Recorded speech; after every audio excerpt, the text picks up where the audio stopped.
नमो अरिहंताणं नमो सिद्धाणं नमो आयरीयाणं नमो वज्झायाणं नमो लोये सौसाहूणम्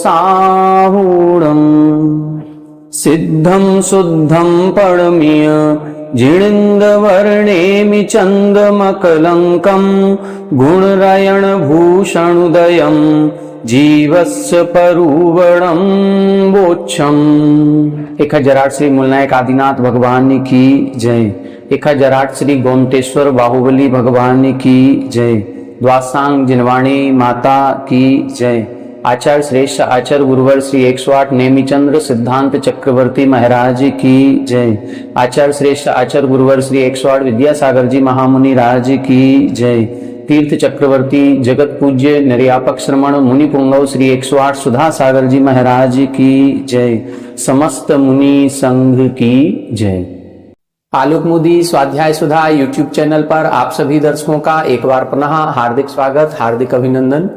श्री गोमटसार जीवकांड जी ग्रंथराज की स्वाध्याय श्रृंखला में 2-3 कक्षाओं से अपन योग मार्गणा पर चर्चा कर रहे हैं। इस योग मार्गणा में इन्होंने योग का स्वरूप बताया कि योग किसे कहते हैं। आत्मा के प्रदेशों में परिस्पंदन होना ही योग कहलाता है।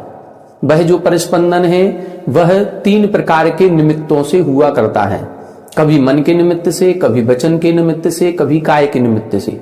जब मन के निमित्त से होता है तो उसको हम मनोयोग कहते हैं। जब वचन के निमित्त से होता है तो वचन योग कहते हैं। और जब काय के निमित्त से होता है तो काय योग कहते हैं। एक इंद्रिय जीवों के मात्र काय योग ही होता है। 2 इंद्रिय से असैनी पंचेंद्रिय तक काय योग और वचन योग, ये 2 योग पाए जाते हैं। और सहनी पंचेंद्रिय जीवों के 3 प्रकार के योग पाए जाते हैं। ये जो 3 योग होते हैं, इन 3 योगों में कोई भी योग होगा वो अंतर मुहूर्त से ज्यादा समय तक नहीं होता है। यदि एक इंद्रिय जीव की बात करेंगे तो उस एक इंद्रिय जीव की जितनी आयु होगी तब तक तो वो काय योग ही रहेगा, क्योंकि उसके दूसरा है ही नहीं। लेकिन 2 इंद्रिय से लेकर के सहनी पंचेंद्रिय तक कहीं 2 योग हैं, कहीं 3 योग हैं, तो फिर हर अंतर मुहूर्त में योगों का परिणमन होता ही है। ये नियम है, सिद्धांत है। और एक समय में एक ही योग होता है। 2 योग 3 योग एक साथ नहीं हो सकते।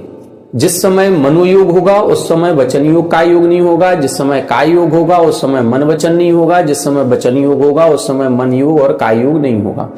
आप लोगों ने कभी बचपन में वो देखा होगा, 2 और 3 रिफिल वाले पेन आते थे। तो उन 3 रिफिल वाले पेन में 3 प्रकार की अलग अलग कलर की रिफिल डली होती थी। ग्रीन भी है, रेड भी है और ब्लू भी है। लेकिन एक समय में एक ही प्रकार के रिफिल से आप लिख सकते हैं, 2 अन्य बंद रहेंगी। जिस समय हमने ग्रीन को नीचे किया है तो ग्रीन कलर वाली रिफिल नीचे आ जाएगी, उससे आप लिख सकते हैं। बाकी दो हैं लेकिन वह अभी उपयोग में नहीं है।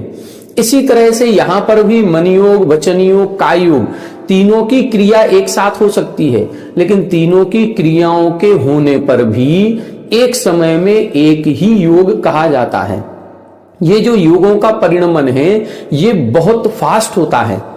प्रति समय परिवर्तन होता रहता है। हमें देखने में ऐसा लगता है कि हम बोल भी रहे हैं, हम सोच भी रहे हैं, हम हाथ पैर भी हिला रहे हैं, लेकिन ऐसा नहीं है। आत्मा का उपयोग जिस समय जिस ओर होता है, जब आत्मा का उपयोग शरीर की तरफ होता है तो काय योग माना जाएगा। जब आत्मा का उपयोग वचन की तरफ होता है, हम कैसे वचन बोल रहे हैं, ये हमने गलत बोल दिया, हमको ऐसा नहीं बोलना चाहिए। जब हम इस प्रकार से वचन की तरफ हमारा उपयोग जा रहा है तो फिर वचन योग होगा। और जब मन की तरफ उपयोग जाता है, मैं क्या सोच रहा हूं, मुझे ऐसा सोचना चाहिए, तो इस प्रकार से सोचने की तरफ जो विचारण हमारा हो रहा है उस तरफ जब आत्मा का उपयोग जाता है तो उस समय हम मनोयोग कहते हैं। तो इस प्रकार से 3 योग होते हैं। सबसे पहले इधर इन्होंने मनोयोग और वचन योग की चर्चा की थी।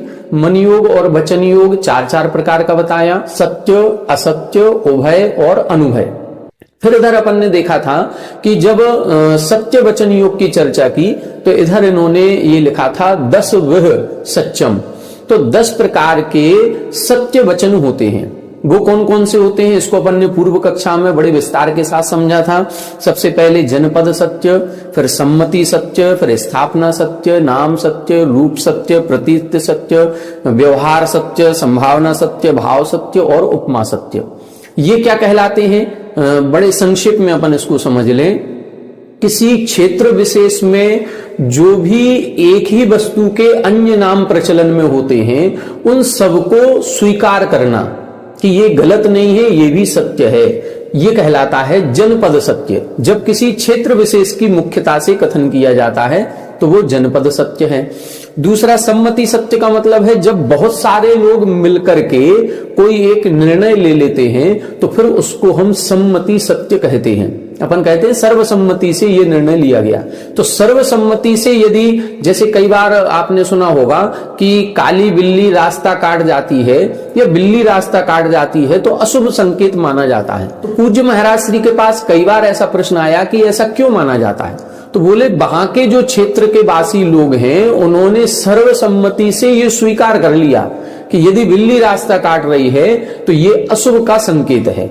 अब यदि बिल्ली रास्ता काटेगी तो वो अशुभ कहलाएगा, इसको बोलेंगे हम सम्मति सत्यवचन। स्थापना सत्यवचन, जो हमारे मंदिरों में मूर्तियां हैं ये वास्तविकता में देखा जाए तो पत्थर है, लेकिन हमने उस पत्थर में स्थापना कर दी कि ये चंद्र प्रभु भगवान हैं, ये आदिनाथ भगवान हैं। तो ये जो स्थापना की है और अब जिस दिन से उनका पंचकल्याणक हुई, उनकी स्थापना हुई, प्रतिष्ठा हुई, उसके बाद से अब उनको हम पाषाण की प्रतिमा नहीं कहते हैं, अब हम उनको चंद्र प्रभु भगवान ही कह रहे हैं। ये कौन सा सत्य कहलाएगा, ये स्थापना सत्य है। नाम सत्य का मतलब किसी का भी लोक व्यवहार चलाने के लिए कोई नाम रख देना। जरूरी नहीं है कि उस नाम के गुण उस व्यक्ति में पाए जाएं। जैसे कोई दुबला पतला सा आदमी है, उसका नाम महावीर रख दिया, तो ना तो उसमें पहलवानी का कोई गुण है और ना जो हमारे अंतिम तीर्थंकर भगवान महावीर हुए हैं उनका कोई सर्वज्ञता का, हितोपदेशता का, वीतरागता का गुण है, फिर भी उसको हम महावीर कह रहे हैं। तो ये केवल लोक व्यवहार है, ये नाम सत्य है। रूप सत्य का मतलब किसी भी वस्तु को उसके रंग की अपेक्षा से, किसी एक रंग की अपेक्षा से उसका कथन करने लगना, तो ये कहलाता है रूप सत्य। जैसे कई बार देखा होगा सोने को पीली धातु कहा जाता है, वास्तविक नाम तो उसका सोना है लेकिन उसको क्या कहा जाता है, पीली धातु। तो पीले रंग से उसको पुकारने लगे और पीले रंग से उसका व्यवहार होने लगा, ये कहलाएगा रूप सत्य। पडुच्च का मतलब प्रतीत सत्य। प्रतीत सत्य में बताया था अपेक्षाकृत कथन करना। हम कोई एक बच्चे को खड़ा करें और ये कहें कि ये बड़ा है कि छोटा है, नहीं कह पाएंगे। किसी एक बच्चे को खड़ा करें, हम कहें ये अच्छा है कि बुरा है, नहीं कह पाएंगे। हमें कहीं ना कहीं दूसरे एक व्यक्ति को खड़ा करना पड़ेगा। अब दूसरे की अपेक्षा अपन कहेंगे कि इसकी अपेक्षा ये अच्छा है, इसकी अपेक्षा ये बुरा है, या इसकी अपेक्षा ये बड़ा है, इसकी अपेक्षा ये छोटा है। इसको बोलते हैं प्रतीत सत्य।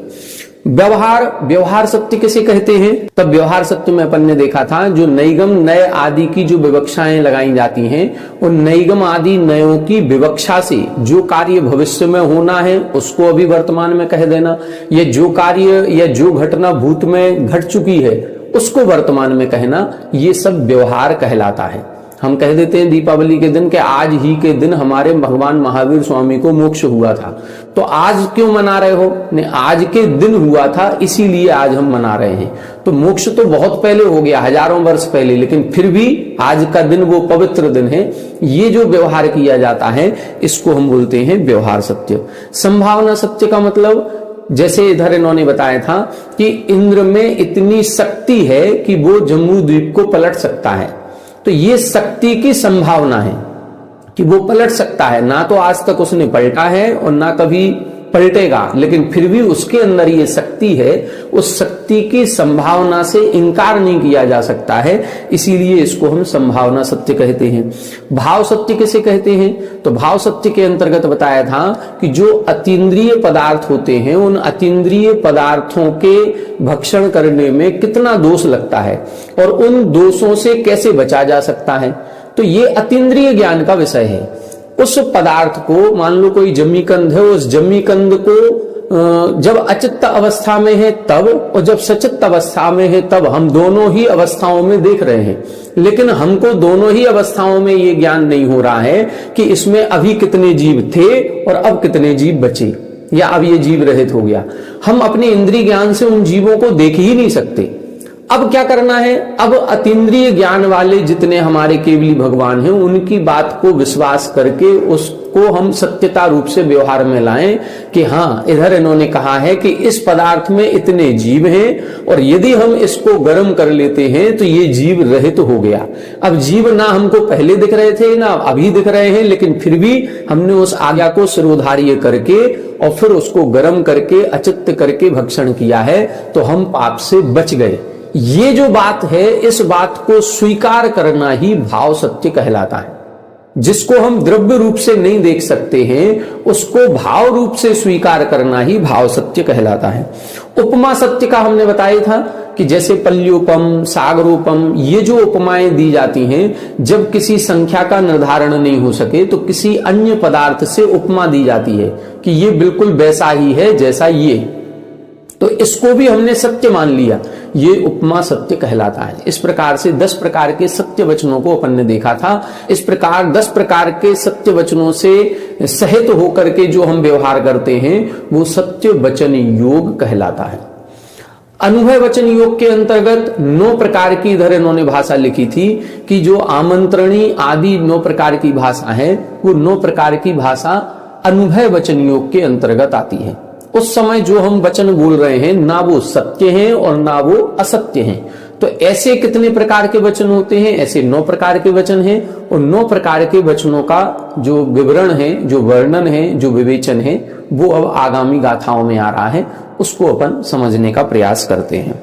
देखें 225 नंबर की गाथा। आमंत्रणियाणवणी आमंत्रणियाणवणी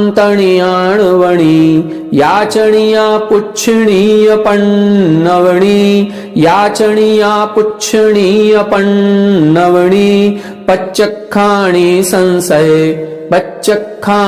संशय वयणी इच्छाणुलोमाय वयणी इच्छाणुलोमाय आमंत्रणियाणवणी याचणीया पुच्छणीय पन्नवणी पच्चखाणी संशय वयणी इच्छाणुलोमाय।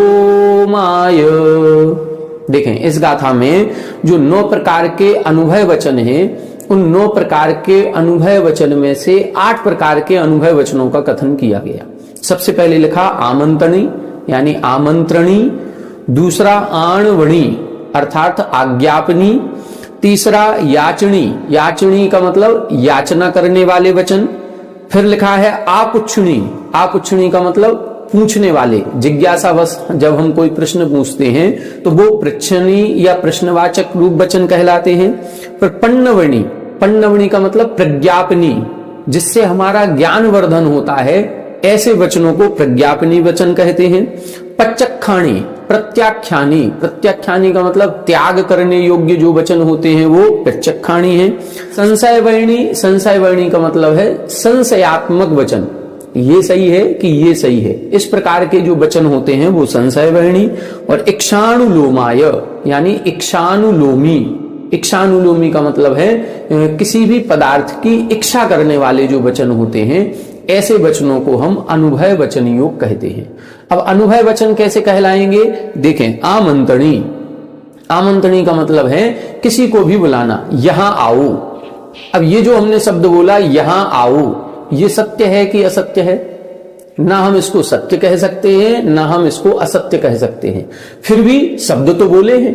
तो जब शब्द बोले हैं तो ये ना सत्य है ना असत्य है ना उभय रूप है, तो फिर क्या है? इसी प्रकार के वचनों को हम अनुभव वचन कहते हैं। अनुभव का मतलब जो ना सत्य है ना असत्य है, यहां आओ, इस प्रकार के वचन। आमंत्रणी, आमंत्रणी का मतलब आमंत्रण देना, बुलाना। आणवणी आज्ञापनी, आज्ञापनी का मतलब आज्ञा देना, बैठ जाओ, खड़े हो जाओ, यहां आओ, वहां जाओ, ये किताब वहां रख दो, वो पेंसिल उठा दो। ये जितने भी वचन बोले हैं ये ना सत्य है ना असत्य है। हमने कहा ये पेंसिल वहां रख दो, तो अब ये पेंसिल वहां रख दो, इस सेंटेंस को हम सत्य कहें कि असत्य? कुछ भी नहीं कह सकते, इसीलिए इसको बोला अनुभय वचन योग। याचनिया, याचनी का मतलब याचना करने वाले, यह पेंसिल मुझे दो, ये मुझे चाहिए। अब ये मुझे चाहिए इसका मतलब क्या है? कुछ भी नहीं, न सत्य न असत्य।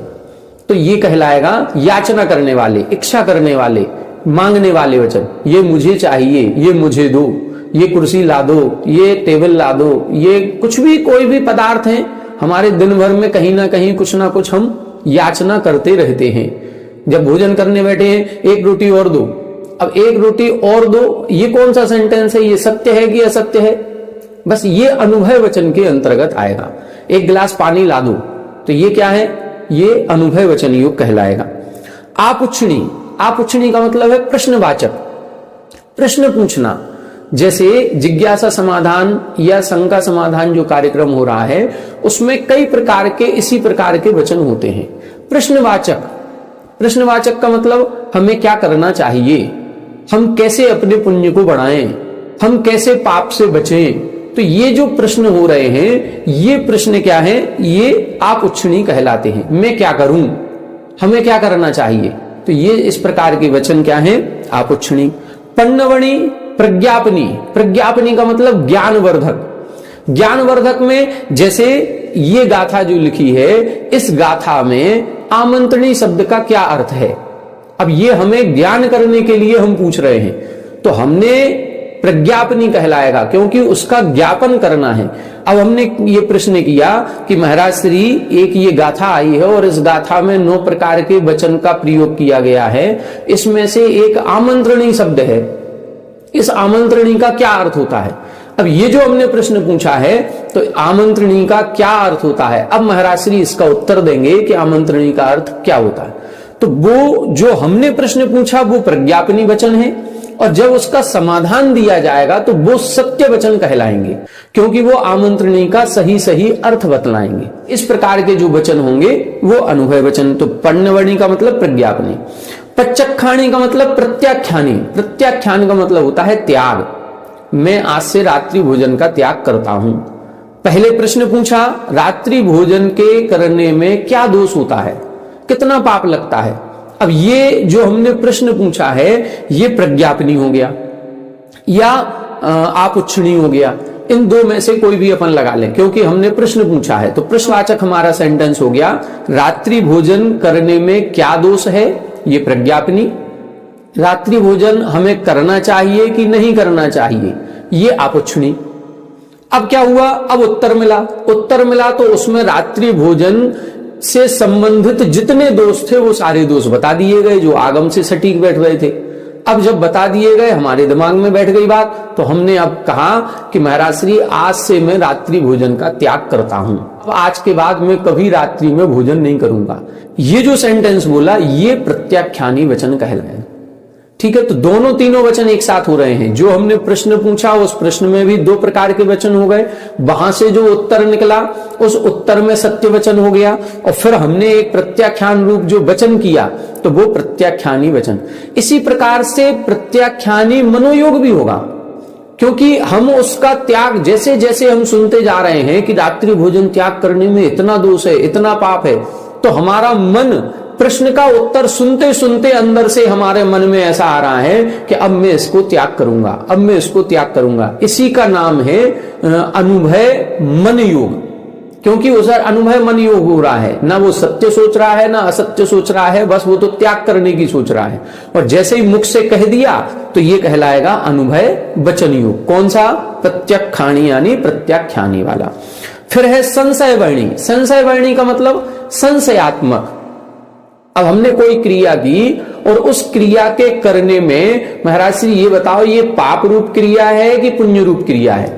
मान लो हम पूजन कर रहे हैं और पूजन करते समय हमारा मन कहीं दूसरी जगह घर गृहस्थी के कार्यों में जा रहा है, किसी लड़ाई झगड़े की बात याद आ रही है, कोई हिसाब किताब लगाने लगे हैं। अब महाराज श्री से पूछ रहे हैं कि हम क्रिया तो करके आए, पूजन तो हम करके आए, लेकिन पूजन में मन बिल्कुल नहीं लगा। तो अब महाराज श्री ये बताओ, हमें पुण्य का बंध होगा कि पाप का बंध होगा। मैक्सिमम प्रश्न जो पूछे जाते हैं वो इसी प्रकार के पूछे जाते हैं, पुण्य और पाप के। हमारे भगवान कौन से पाप कर्म का उदय था जो ऐसी घटना घटी, हमारे कौन से पुण्य कर्म का उदय था जो आपके आहार हमारे घर पे हो गए। तो कहीं ना कहीं जब संशय रूप वचन होते हैं तो उनको हम संशय वचनी कहते हैं। मान लो रास्ते में जा रहे हैं, अंधेरा है और एक रस्सी पड़ी हुई है, अब दूर से एकदम देख करके डर लग रहा है, ये सांप है कि रस्सी है। अब हम सांप और रस्सी में ही मन में यदि हमारे संशय चल रहा है तो वो संशयात्मक अनुभव मनोयोग कहलाएगा। और हमने किसी को रोक दिया, देखो रुको रुको रुको, देखो उधर क्या है, उधर शायद ऐसा लग रहा है जैसे सांप पड़ा हुआ है, मतलब हम भी क्या बोल रहे हैं, शायद ऐसा लग रहा है कि वहां सांप है। अब जबकि हम भी निर्णयात्मक नहीं है कि वो सांप ही है, अब दूसरे का सहारा ले रहे हैं और दूसरे से देख करके कह रहे हैं कि देखो लग तो रहा है जैसे सांप है। तो ये संशयात्मक वचन कहलाएंगे, क्योंकि अभी हम कंफर्म नहीं है, निर्णयात्मक कोई भी वचन नहीं कह पा रहे हैं। आगे लिखा इक्षाणुलोमा। इक्षाणुलोमा का मतलब इच्छात्मक वचन कहना, किसी भी वस्तु को देख करके उसकी इच्छा करना। हम गली से निकले और एक मकान बहुत सुंदर सा देखा, ऐसा मकान अपन भी बनवाएंगे, ये शर्ट हमें भी चाहिए, ये गाड़ी ये हम भी खरीदेंगे, ये मोबाइल तो हमें भी चाहिए। ये जो अंदर की इच्छाएं होती हैं कि ये हमें भी चाहिए, ये हमें ला करके दो, तो फिर ये क्या कहलाएगा, इक्षाणुलोमा। इसको, इस प्रकार के वचनों को हम इक्षाणुलोमी वचन कहेंगे। तो ये इधर 8 प्रकार के वचन बता दिए, ये सब अनुभव वचन योग के अंतर्गत आएंगे। अनुभव वचन योग जब बोल रहे हैं तो अनुभव वचन योग, और जब इनका विचारण चल रहा है, मन में चिंतन चल रहा है, तो अनुभव मनोयोग हो जाएगा। अब देखें कौन कौन से 8 हो गए। आमंत्रणी हो गया, आज्ञापनी हो गया, याचनी हो गया, आपृच्छनी हो गया, प्रज्ञापनी हो गया, प्रत्याख्यानी, संशयवचनी और इक्षाणुलोम। ये हो गए अपने 8 प्रकार के। अब 9 प्रकार के होते हैं, तो 9वां कौन सा है, अब उसके लिए अगली गाथा लिख रहे हैं, देखें। नवमी अणक्षर गदा, नवमी अणक्षर गदा, असच मूसा हवंति भासाओ, असच मूसा हवंति भासाओ, सोदाराणम जम्हा, सोदाराणम जम्हा, वत्तावत्तम ससंजनया, वत्तावत्तम ससंजनया, नवमी अणक्षर गदा, असच मूसा हवंति भासाओ, सोदाराणम जम्हा, वत्तावत्तम ससंजनया। देखें अब बता रहे हैं नवमी अणक्षर गदा। देखो 8 पहले बताई, अब 9वीं कौन सी है, तो लिखा नवमी यानी 9वें नंबर की अणक्षर गदा, वो अनक्षरात्मक होती है। 8 तो ये हो गए और 9वीं है अनक्षरगत। अब हम लोगों की जो भाषा है, जो हम मनुष्य बोल रहे हैं, संगी पंचेंद्रिय हैं, हम लोगों की ये 9वें प्रकार की नहीं होगी, क्योंकि ये किसके होती है, ये अभी अपन ने पढ़ा था, इसमें ही पूर्व गाथा जो आई थी 221 नंबर की, इसमें आया था अमणाणम जा भाषा, सन्नीणा मंतणी आदि। तो अमणाणम जा भाषा ये अमनस्कों की भाषा होती है, मतलब 2 इंद्री से लेकर के असैनी पंचेंद्री तक के जीव जो बोलते हैं, मतलब चींटी भी बोलती होगी, जो 2 इंद्री शंख आदि जीव होते हैं ये भी बोलते होंगे, ये भौरा तितली आदि ये जो कीट पतंगे हैं ये भी बोलते होंगे, और जो असैनी पंचेंद्री हैं वो भी जीव बोलते होंगे। तो उनकी जो भाषा बोलने में आ रही है वो भाषा कौन सी होगी, अनक्षर गदा, अनक्षरात्मक कहलाती है। जो केवली भगवान होते हैं उन केवली भगवान की जो दिव्य ध्वनि होती है वो भी अनक्षरी कही जाती है। बाकी हम सब लोगों की जो भाषा है वो अक्षरात्मक होती है। हाँ, ये हो सकता है कि मान लो कोई व्यक्ति है जो गूंगा है, या कोई व्यक्ति है जो तोतला है, अब तोतली आवाज में वो कुछ कहना चाह रहा है, या हम ये भी कह सकते हैं कि जब बच्चे छोटे होते हैं वो बोलना सीखते हैं, तो बोलने सीखते समय उनके शब्द बिल्कुल पर्टिकुलर प्रॉपरली नहीं निकलते कि सही निकल रहे हों। अब वो तोतली भाषा में बोलते हैं, तो वो तोतली भाषा में हमको समझना पड़ता है, थोड़ा सा दिमाग लगाना पड़ता है ये क्या बोलना चाह रहा है। वो उस समय जो भाषा निकल रही है उसको भी हम अनक्षरी भाषा कह सकते हैं। तो इस प्रकार से ये अनक्षरी भाषा है। तो 9वीं किसकी हो गई, ये अनक्षरी भाषा। फिर आगे लिखा असच मूसा हवंती भाषाऊ। ये जितने 8 ऊपर की गाथा में बताए, एक ये अनक्षरी हो गई, ये 9 जो भाषाएं हैं ये असच मूसा हवंती। आ शब्द लगा दिया, मतलब जो सत्य भी नहीं है और मोसा यानी झूठ भी नहीं है। तो जो ना सत्य है ना असत्य है, ऐसी भाषा को हम अनुभय भाषा कहते हैं। तो ये 9 प्रकार की अनुभय हो गई। ये अनुभय क्यों है? तब लिखा सोदाराणम जम्हा वत्तावत्तम ससंजनया। क्योंकि सोदाराणम, क्योंकि जो सुनने वाले लोग हैं जिनके कर्ण इंद्रिय है, देखो 2 इंद्रिय जीव ने बोला तो है लेकिन उनके पास कर्ण इंद्रिय नहीं है, तो वो एक दूसरे से सुन नहीं पाएंगे। जैसे हमने बताया था कि चींटी जब जाती है तो आपस में कुछ ना कुछ ऐसे ऐसे बोलती है, बोलती होगी। अब जब बोलती होगी तो वो एक दूसरे को सुन नहीं पा रहे हैं, लेकिन उनके एक संकेतात्मक भाषा होती होगी। वो जो संकेतात्मक भाषा है उस संकेत को वो समझते होंगे। कोई भी कीट पतंगा भी उड़ करके जा रहा है, मच्छर भी जा रहा है, तो वो भी वचन तो है ही उसके, रसना इंद्रिय है तो बोलते होंगे, और बोलने की जो वर्गणाएं निकलती होंगी उन वर्गणाओं को कोई दूसरा भी समझता होगा। तो वो जो समझ रहा है संकेत से समझ रहा है। तो सोदाराणम, जिनके कर्ण इंद्रिय है, जो कानों से उसको सुन रहे हैं, उनके वत्तावत्तम ससंजनया, उनको वो व्यक्त रूप भी है और अव्यक्त रूप भी है। मतलब कुछ चीज व्यक्त हो रही है, कुछ अव्यक्त है, इसीलिए इसको हम अनुभय वचन योग कहते हैं। मान लो उन्होंने कह दिया देखो, अब देखो का मतलब अब यहां पर व्यक्त भी हो रहा है और अव्यक्त भी। कोई कहे कि महाराज श्री आएंगे कि नहीं आएंगे, उन्होंने क्या कहा? उन्होंने तो कहा देखो। अब देखो का मतलब आ भी सकते हैं और नहीं भी आ सकते। ये व्यक्त भी हो रहा है कि हाँ शायद आ जाए, और ये अव्यक्त भी है, हो सकता ना भी आए। तो ये जो व्यक्त अव्यक्त दोनों ही प्रकार की परिस्थितियों को या अर्थों को जो उत्पन्न करते हैं, ससंजनया यानी उत्पन्न करने वाले। तो व्यक्त और अव्यक्त दोनों प्रकार के अर्थ को उत्पन्न करने का कारण होने से इनको हम अनुभय भाषा कहते हैं या अनुभय वचन योग कहते हैं। पहले ये अनुभय भाषा कहलाएगी। ये अनुभय भाषा रूप वचन बोलने से जो आत्म प्रदेशों में परिस्पंदन होगा उस समय अनुभय वचन योग कहलाएगा। तो इस प्रकार से ये इधर इन्होंने 2 गाथाओं में बता दिया। अब आगे बता रहे हैं कि इन चारों प्रकार के मन योग और वचन योग का कारण क्या होता है। क्योंकि हर एक चीज जो भी हो रही है वो किसी ना किसी कर्म के कारण से हो रही है। जैसे जब योग की शुरुआत की थी तब उधर उन्होंने लिखा था शरीर नाम कर्म के उदय के कारण से योग होता है। तो मन योग और वचन योग ये किस कारण से हो रहे हैं, देखें इसको अगली गाथा में बता रहे हैं 227 नंबर। मणवयणाणं मूल मणवयणाणं मूल निमित्तं खलु पुण्य देह ओदु निमित्तं खलु पुण्य देह ओदु मोसुभयाणं मूल निमित्तं खलु होदि आवरणं निमित्तं खलु होदि आवरणं मणवयणाणं मूल निमित्तं खलु पुण्य देहोदोदु मोसुभयाणं मूल निमित्तं खलु होदि आवरणं।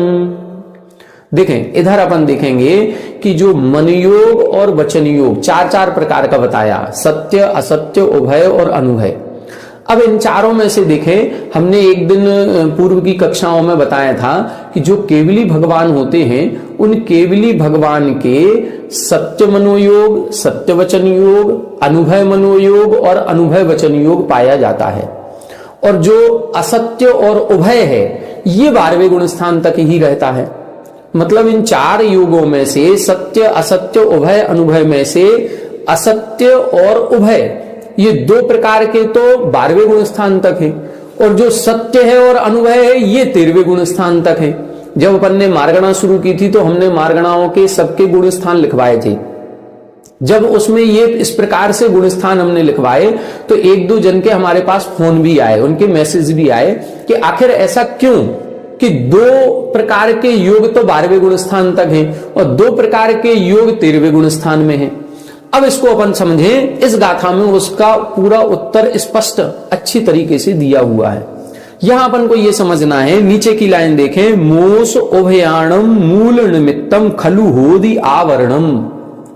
जो मोस का मतलब असत्य और उभयाणम और उभय, 4 प्रकार के हैं। तो मोस उभयाणम, असत्य और उभय वचन योग और मन योग जो होता है उसका जो मूल निमित्त है वो क्या है? आवरणम, आवरण रूप कर्म होता है। आवरण कौन सा? ज्ञानावरण और दर्शनावरण।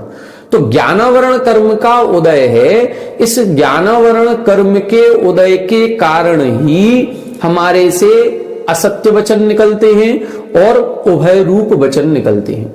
इसका मूल कारण ज्ञानावरण कर्म का उदय। और ज्ञानावरण कर्म का उदय कहां तक होता है? 12वें गुण स्थान तक। जैसे ही 12वें गुण स्थान के अंत समय में इस ज्ञानावरण का नाश होता है, वैसे ही 13वां गुण स्थान केवल ज्ञान उत्पन्न हो जाता है। इसीलिए 13वें गुण स्थान में ये 2 प्रकार के योग नहीं होते, क्योंकि इनका मूल कारण ही आवरण है। फिर बाकी 2 क्यों हो रहे हैं केवल ज्ञान होने के बाद? तब इधर लिख रहे हैं मन वयणाणम मूल निमित्तम। यहां पर मन और वचन योग लिखा है कि मन योग और वचन योग, इनका मूल निमित्त पुण्य देह उदयो। पुण्य यानी पर्याप्तक नाम कर्म है और देह उदयो यानी शरीर नाम कर्म है। अब इधर इन्होंने ये नहीं लिखा है कि ये सत्य मन की, सत्य वचन की बात कर रहे हैं और अनुभव मन और अनुभव वचन की बात कर रहे हैं, ये इन्होंने स्पष्ट इसमें नहीं लिखा। लेकिन नीचे की लाइन में जब 2 दे दिए, सत्य और उभय, इससे ये स्पष्ट है कि ऊपर की लाइन में बाकी 2 की चर्चा हो रही है। तो असत्य और उभय की चर्चा चूंकि नीचे कर दी है कि ये आवरण कर्म के कारण से होते हैं, तो इससे ये स्पष्ट हो रहा है कि जो सत्य वचन योग, सत्य मनोयोग, अनुभव वचन योग, अनुभव मनोयोग है, ये पर्याप्त नाम कर्म और शरीर नाम कर्म के उदय की प्रधानता से होता है। इन 2 में आवरण मूल निमित्त नहीं है, इनमें पर्याप्त नाम कर्म और शरीर नाम कर्म का उदय है। और पर्याप्त नाम कर्म और शरीर नाम कर्म का उदय 13वें गुण स्थान के अंत तक पाया जाता है। तो जहां तक इनका उदय होगा वहां तक अपन सत्य मनोयोग, सत्य वचन योग, अनुभव वचन योग, अनुभव मनोयोग को मानना चाहिए। अब प्रश्न ये उठता है कि जो 13वें गुण स्थान में मनोयोग और वचन योग को स्वीकार किया गया है, तो वचन योग तो समझ में आ रहा है कि दिव्य ध्वनि होती है तो वचन योग होगा, लेकिन क्या वो जो शब्द बोल रहे हैं वो मन से सोच करके बोलते होंगे? क्या उधर मन काम करता है? क्योंकि अपन ने तो ये पढ़ा है कि मोहिनी कर्म के कारण से ही इच्छाएं होती हैं, मोहिनी कर्म के कारण से राग द्वेष होते हैं। हमें क्या बोलना है, कैसे बोलना है, ये जो काम हो रहा है ये भी एक प्रकार से मोहिनी कर्म के कारण से हो रहा है। हम अलग अलग लोगों के सामने अलग अलग तरीके से व्यवहार करते हैं, अलग अलग तरीके से बोलते हैं। तो क्या केवली भगवान के भी ऐसा होता होगा? नहीं, केवली भगवान कुछ भी सोच करके नहीं बोलते, उनके सोचने का काम नहीं है। और जब सोचने का काम नहीं है तो फिर मनोयोग क्यों कहा गया? फिर मनोयोग के सद्भाव की क्या आवश्यकता है? तब अगली गाथा लिख रहे हैं कि केवली भगवान के जो मनोयोग होता है वो किस कारण से होता है वो बता रहे हैं। देखें, मन सहियाणम वयणम, मन सहियाणम वयणम, दिठम तप्पुव मिदि सजोगम ही, दिठम तप्पुव मिदि सजोगम ही, उत्तो मनोवयारे, उत्तो मनोवयारे, ऋन्दियणाणेन हीणम ही, ऋन्दियणाणेन हीणम ही, मनसहियाणम वयणम, दिठम तप्पुव मिदि सजोगम ही, उत्तो मनोवयारे, ऋन्दियणाणेन हीणम ही। देखें, इसमें उत्तर दे रहे हैं मन सहियाणम, यानी जो मन से सहित जीव हैं, हम और आप जीव। इसमें लिखा है अस्मदादिक। अस्मदादिक का मतलब अस्मद शब्द का प्रयोग होता है हमारे लिए, जो हम शब्द का प्रयोग होता है उसके लिए अस्मद शब्द संस्कृत में आता है। तो मन सहियाणम, जितने भी हम हैं, हम का मतलब मनुष्य हैं, देव हैं, नारकी हैं, त्रियंच हैं, जो संगी पंचेंद्री हैं, जो मन सहित हैं, ऐसे मन सहित जीवों के वयणम दिठम वचन देखे जाते हैं। कैसे देखे जाते हैं? तत्पुब्बमिदि, तत्पुब्बम यानी तत्पूर्वक देखे जाते हैं। तत्पूर्वक का मतलब हम जो वचन बोल रहे हैं वो हम बिना सोचे बोल रहे हैं कि सोच के बोल रहे हैं? हम सोच करके ही बोल रहे हैं। हमको क्या बोलना है, कौन से शब्द बोलना है, कौन सी बात में कौन सा उदाहरण देना है, ये सब सोच करके बोल रहे हैं। तो चूंकि हम सब लोगों की जो भाषा है, हम जो भी बोलते हैं वो मन सही आरम, मन पूर्वक ही वचन बोलते हैं, इसीलिए सजोगम ही इंद्रियणाणेन हीनम्मी, जो इंद्रिय ज्ञान से रहित हैं, इंद्रियणाणेन हीनम्मी, ऐसे इंद्रिय ज्ञान से रहित सजोगम्मी, जो संयोग केवली गुणस्थान वाले जो केवली हैं, उनके मनः उभयारेण उत्तो, उनके जो मन कहा गया है वो उपचार से कहा गया है। उपचार का मतलब वास्तविकता में नहीं है, केवल हम कह रहे हैं। तो वास्तविकता में उनके मनोयोग इस तरह से नहीं है कि वो मन से सोच करके कुछ बोलते होंगे, नहीं, ऐसा कुछ भी नहीं है। ये फिर उपचार से कथन किया गया कि वो मन सहित होते हैं, उनके मनोयोग होता है। अब मनोयोग क्यों माना गया, आखिर इसको मानने की क्या जरूरत है, नहीं मानते तो भी काम चलता।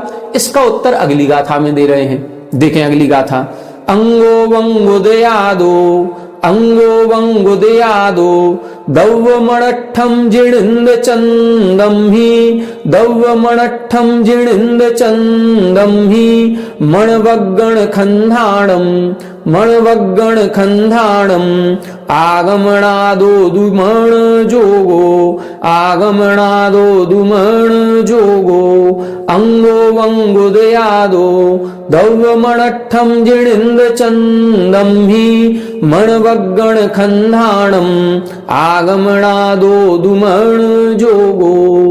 देखें अब इधर बता रहे हैं, पिछली गाथा में अपन ने क्या देखा, पिछली गाथा में ये बताया कि हम लोग जो मन सहित जीव हैं, हम लोगों की जो वचन की प्रवृत्ति होती है वो मन पूर्वक ही होती है। यही सोच करके या इसी बात को ध्यान रख करके, आधार बना करके, जो इंद्रिय ज्ञान से रहित केवली भगवान है, सजोगम्मी यानी संयोग केवली भगवान है, जो इंद्रिय ज्ञान से रहित हैं, उनके भी उपचार से मनोयोग कहा गया। अब प्रश्न हुआ कि इनके उपचार से भी मानने की आवश्यकता क्या है, नहीं मानते तो भी चलता, तो मानने की आवश्यकता बता रहे हूं। उसका कारण ये है, अंगो वंगोदयादो दव्वमणट्ठम, क्योंकि अंगोपांग नाम कर्म का उदय है 13वें गुण स्थान में, और अंगोपांग नाम कर्म के उदय के कारण से ही द्रव्य मन की रचना होती है। जो हमारे मन है उस मन के दो भेद किए गए, द्रव्य मन और भाव मन। भाव मन तो ज्ञानावरण कर्म के, नो इंद्रियावरण कर्म के क्षयोपशम से होता है, वो भाव मन है। और द्रव्य मन की जो रचना होती है हृदय के समीप होती है, अष्टदल पाकुड़ी के कमल के आकार की।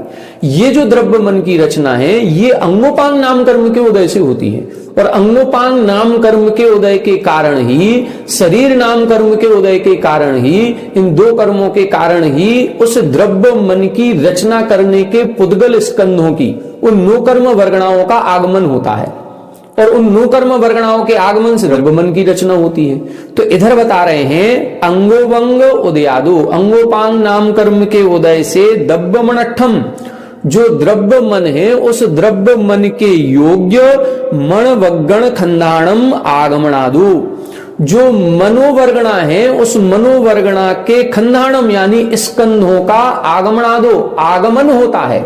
इसलिए अंगोपांग नाम कर्म के उदय के कारण से उस द्रव्य मन के योग्य नोकर्म वर्गणाओं के स्कंद आ रहे हैं, और उस नोकर्म वर्गणाओं के जब स्कंद आ रहे हैं तो फिर क्या होगा, तो फिर जिण चंदम भी मण जोगो, फिर जिनेन्द्र भगवान के मन योग मानना पड़ेगा। क्यों माना, क्योंकि भले ही वो मन से सोच नहीं रहे हैं, ज्ञानावरण कर्म का क्षयोपशम नहीं है, तो मन से सोच नहीं रहे हैं, लेकिन द्रव्य मन स्थित है, और द्रव्य मन के योग्य वर्गणाओं का आगमन 13वें गुण स्थान में भी हो रहा है। तो द्रव्य मन का सद्भाव है, भाव मन का सद्भाव नहीं है। तो द्रव्य मन के सद्भाव के कारण उपचार से मनोयोग वहां पर स्वीकार किया गया। तो ये उत्तर अपन को ध्यान रखना है। कई बार ये प्रश्न आता है कि केवली भगवान के मन योग क्यों माना गया, क्योंकि मन तो नो इंद्रियावरण कर्म के क्षयोपशम से होता है, और क्षयोपशम 12वें गुण स्थान तक होता है, तो 13वें गुण स्थान में मन योग क्यों है। भले क्षयोपशम 12वें तक है तो मन के अपन दो भेद करेंगे, भाव मन और द्रव्य मन। भाव मन क्षयोपशम रूप होता है तो भाव मन उनके नहीं है, लेकिन द्रव्य मन अंगोपांग नाम कर्म के और शरीर नाम कर्म के उदय से होता है, और अंगोपांग नाम कर्म शरीर नाम कर्म का उदय 13वें गुण स्थान के अंत तक है। इसीलिए वहां पर द्रव्य मन के योग्य वर्गणाओं का ग्रहण होता है और उन द्रव्य मन की वर्गणाओं के ग्रहण होने से आत्म प्रदेश परिस्पंदन भी होता है, इसीलिए वहां पर मनोयोग होता है। जब योग निरोध की प्रक्रिया प्रारंभ होती है, अंत समय जब समोषण विगस जाता है, दिव्य ध्वनि नहीं होती है, फिर जब योग निरोध करते हैं तो पहले स्थूल मनोयोग का निरोध करेंगे, फिर स्थूल वचन योग का करेंगे, फिर स्थूल काय योग का करेंगे, फिर सूक्ष्म मनोयोग का, फिर सूक्ष्म वचन योग का और फिर सूक्ष्म काय योग का।